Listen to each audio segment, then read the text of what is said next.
Hello मेरे प्यारे दोस्तों, स्वागत है आपका आज के हमारे इस वीडियो में। इस वीडियो में हम लोग प्रश्नावली 5.2 समांतर श्रेणी के प्रश्नावली 5.2 के नवे प्रश्न को सॉल्व करेंगे। इसके पहले हमने बाकी के प्रश्न को सॉल्व कर चुके हैं। इसमें हम लोग नवा प्रश्न सॉल्व करेंगे। तो देखिए क्वेश्चन क्या है हमारे पास की, यदि किसी एपी के तीसरे और नौवें पद क्रमशः 4 और -8 है, हमें कोई एपी दिया गया है, उसका चौथा पद जो है, इसका तीसरा पद 4 और नवा पद -8 यहाँ पर क्रमशः है, यानी पहले जो है, जो पहले दिया वो तीसरा पद है और जो दूसरा दिया है -8 वो नवा पद है। तो इसका तीसरा पद 4 और नवा पद -8 है। तो इसका कौन सा पद शून्य होगा, हमें बताना है कि इसका कौन सा पद शून्य होगा। तो हम लोग मान लेंगे कि माना इसका ये नवा पद शून्य होगा। उसके पहले हम लोग ए और डी की वैल्यू तो निकाल लें। तो आइए इसे हल करते हैं। क्या है कि तीसरा पद 4 है, यानी कि A3 बराबर 4 है। A3 को हम लोग क्या लिख सकते हैं, A+2D बराबर 4। ये समीकरण नंबर 1 हो गया। A3 है, 4 दिया है। अब नवा पद -8, A9 बराबर -8, A9 बराबर -8। तो A9 को हम लोग क्या लिख सकते हैं, A+8D बराबर क्या है, -8। ये समीकरण नंबर 2 हो गया। देखिए अगर आपने इसके पहले वाला वीडियो नहीं देखा होगा तो आपको ये क्वेश्चन नहीं समझ में आएगा। क्यों? क्योंकि इसके पहले वाला जो वीडियो था उसमें हमने आपको बताया था कि ए क्या है, डी क्या है, A3 क्या है, एन कहाँ से आ जा रहा है, A+8D कहाँ से आ जा रहा है, एन को A+8D कैसे लिख दे रहे हैं। इसके लिए आपको पहले वाला वीडियो देखना बहुत जरूरी है। यदि आपने नहीं देखा होगा तो उसको जरूर देख लीजिएगा प्ले लिस्ट से। तो इस क्वेश्चन को सॉल्व करेंगे तो समीकरण 1 और समीकरण 2 बन गया। अब जब ये दो समीकरण बन गया तो यहाँ पर देखिए ए का गुणांक बराबर है, और जब ए का गुणांक बराबर है और चिन्ह भी समान है तो समीकरण को घटा देते हैं। समीकरण 2 से समीकरण 1 घटाने पर, जब घटाएंगे तो A+8D बराबर -8, ये समीकरण 2 है। और समीकरण 1 क्या है, A+2D बराबर 4।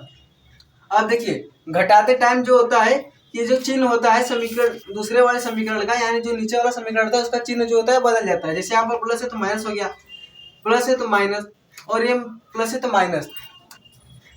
अब देखिए जब ये घटाएंगे तो ये प्लस माइनस कट गया, ये 8 है और ये -2 है। जब 8 में से -2 जाएगा 6 बचेगा। 6D बराबर -8 और -4 -12 होगा, यानी कि जो डी की वैल्यू आएगी -2। कैसे? क्योंकि यहाँ पर प्लस, यहाँ पर इंटू में रह जाएगा, बटे में जाएगा, कट जाएगा। तो 6 दूना 12 2 आएगा, ये माइनस है तो माइनस, डी की वैल्यू में निकल गई। अब इसी डी की वैल्यू को हम किसी भी समीकरण में रखेंगे, ए की वैल्यू आ जाएगी। चलिए हम लोग समीकरण 1 में रख लेते हैं। डी बराबर -2 समीकरण 1 में रखने पर, समीकरण 1 में रखने पर, अब समीकरण 1 क्या है, A+2D, A+2D बराबर 4। ए की वैल्यू क्या है, ए की वैल्यू हमें निकालना है। डी की वैल्यू दी गई है तो A+2 इंटू डी की वैल्यू -2 बराबर 4। देखिए ए माइनस, ये -2 है और ये +2 है, प्लस माइनस माइनस, 2 दूनी 4 बराबर 4। अब ये -4 इधर जाएगा, +4 होगा, तो ये बराबर 4 + 4 ए, यानी कि प्रथम पद 8 आ गया। जो हमारा प्रथम पद 8 आ गया और इसका सारवंतर -2 आ गया। अब हमें निकालना है तो इसका कौन सा पद शून्य होगा। कौन सा पद शून्य होगा उसके लिए हम मान लेंगे कि माना इसका nवां पद शून्य होगा। लिखेंगे कि माना एपी का nवां पद शून्य होगा। इसका nवां पद जो होगा वो शून्य होगा। तो nवां पद यानी कि an बराबर 0, nवां पद शून्य होगा, ये हमने मान लिया। अब an को क्या लिखते हैं, A+n-1 into D, A+n-1 into D बराबर 0। ए की वैल्यू 8 रख देंगे, प्लस n-1, डी की वैल्यू क्या है, -2 बराबर 0। अब देखिए ये इधर 8 प्लस में इधर जाएगा, माइनस में हो जाएगा, तो n-1 इंटू -2 बराबर 8 प्लस में इधर माइनस में -8। अब उसके आगे देखिए, उसके आगे क्या है, n-1। अब ये जो -2 इधर बटे में, इधर मल्टीप्लाई में इधर जाएगा तो बटे में हो जाएगा, तो n-1 बराबर -8। यहाँ पर ये जो था -2, ये इधर गुणे में था, इधर जाएगा भाग हो जाएगा, तो n-1 बराबर -8/-2। जब ये से कट जाएगा, n बराबर यहाँ पर कटे कितना आएगा 4, 4 + 1, ये एक इधर माइनस में दे जाएगा, प्लस में जाएगा, जो n की वैल्यू आ गई है 5 n, यानी कि पदों की संख्या। तो इस क्वेश्चन में था कि इसका कौन सा पद शून्य होगा, यानी कि इसका पांचवा पद शून्य होगा। अतः एपी का पांचवा पद शून्य होगा।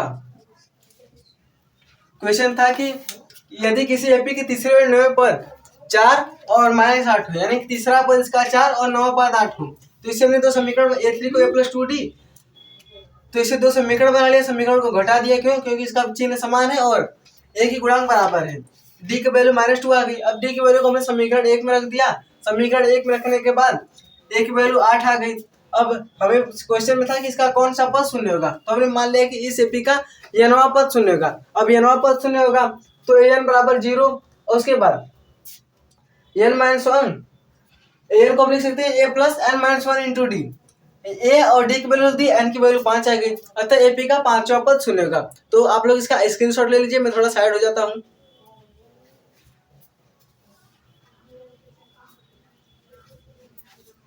आई होप कि आप लोग को ये क्वेश्चन समझ में आया होगा। अब हम आपसे मिलेंगे नेक्स्ट वीडियो में, प्रश्न नंबर 10 को सॉल्व करेंगे। तब तक के लिए धन्यवाद।